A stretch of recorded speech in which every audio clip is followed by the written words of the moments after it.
17, the aircraft can't hear any return signal. All they can do is send Morse code. The receiver would be too heavy for the airplane. Troops on the ground respond to the observer by using markers known as pop-em panels. That tells him that the gun is ready to fire. We have someone in the command post who will hear the Morse code. They'll tell us that they've heard it, and we'll lay these panels out, and Chuck Roeder in the aircraft will be able to look down and know that we've got the right signal.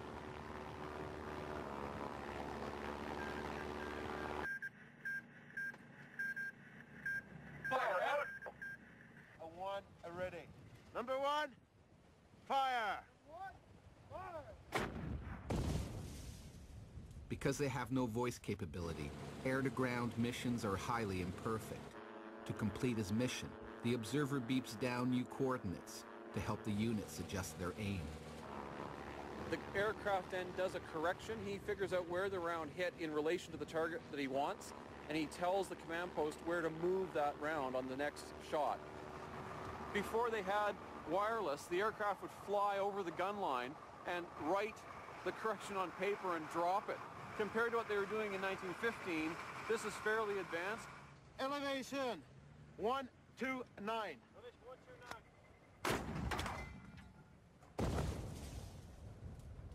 But hitting the enemy dead on isn't always necessary. The radius of the round, the killing radius, is like 50 meters, 30 meters. The rounds are not going all at the same spot. They're going around like that. And right now we just have one gun with a regiment here. I would be gone, for sure. End of mission. By the time the battle for Vimy would be over, some 17 Canadian airmen would be killed in action. 4 would go missing, and 8 would be wounded.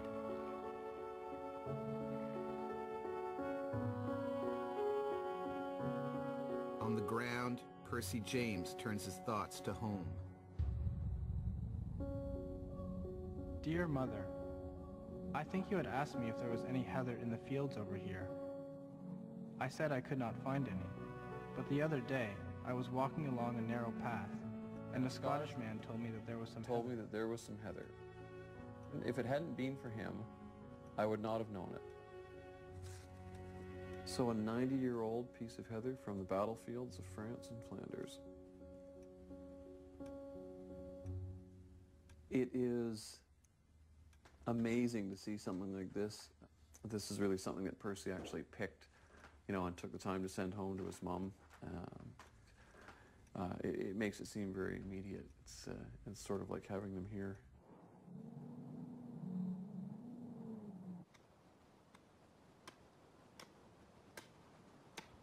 Back on the Vimy Ridge battlefield, the investigators make a puzzling discovery. I don't know. You wind. But what you wind, we don't know. Within a 10-foot radius, they uncover a set of seemingly unrelated objects. Bag of nails. Timber nails.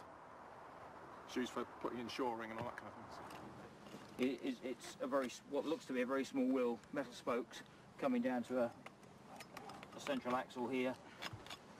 I'm starting to get the spokes as one. A pickaxe like that is, although soldiers use them in trenches, they're more commonly a specialist engineer's tool. There's another piece of this really solid chalk, big pieces, and this stuff comes out from some depth down. What we've got is, you can see here, there's a series of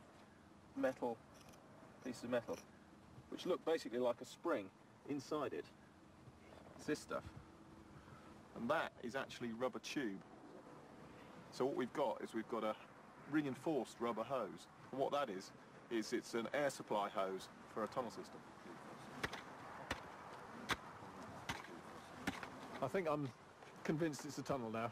I'm prepared to actually, We're declaring it a tunnel. We're declaring it a tunnel. It's Everything official. the finding relates to it being a tunnel. So. Yeah, got a little underground train. That makes it a tunnel in my book.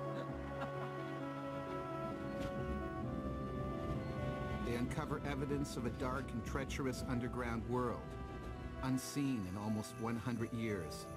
The entrance to the third dimension of the battle for Vimy Ridge.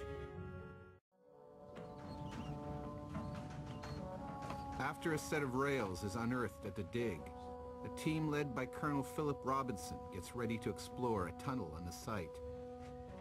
A man with a passion for holes in the ground, the colonel, a former Royal Engineer, knows better than anyone else what it's like for a soldier to be deep beneath the earth. Let your imagination go underground. It's just a maze of tunnels, of dugouts, tunnels linking dugouts. So what you actually have is what you might even call an underground trench system.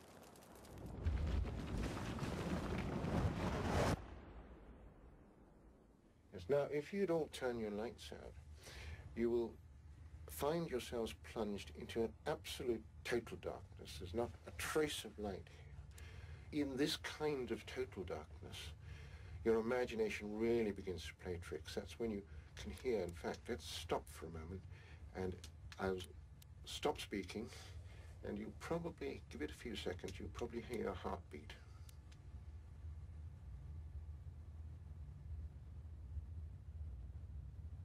In all, there are 10 miles of tunnels. At their deepest, they descend 100 feet into the ground. More than 1,000 Allied soldiers are needed to build each one, cutting through hard chalk at an incredible rate of 20 feet a day. The tunnels are built for one reason and one reason only: to plant underground mines to blow up the enemy. But it's not only the Allies that build them. We're in what was a crater originally fired by the Germans in late 1915.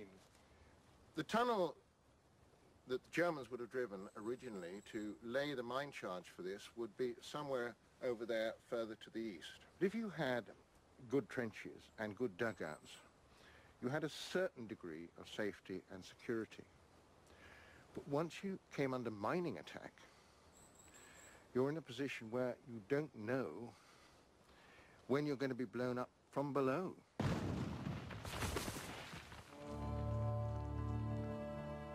Vimy Ridge is heavily mined by both the Allies and the Germans.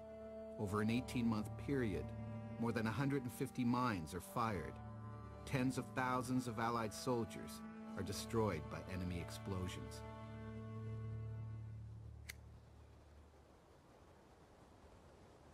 We all have a terror of being buried alive. And this, of course, is what it did to a lot of them. What we don't know, in this area here at Vimy, how many, perhaps, French soldiers, in this case, lie still underground, either side of this mine, perhaps dozens, maybe a couple of hundred, buried by a charge this big going off.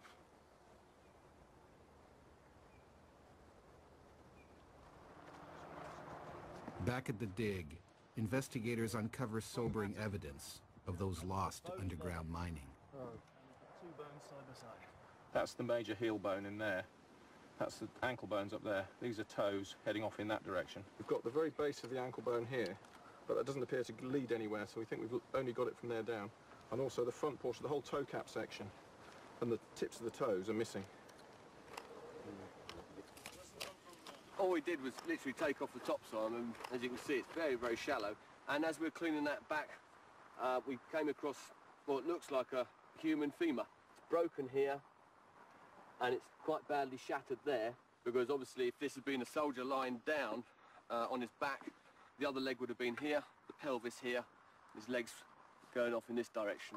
We don't know whether that's British, Canadian, German, French, no idea at all. So it's one of thousands and thousands. I can only assume that this poor individual got blown to pieces.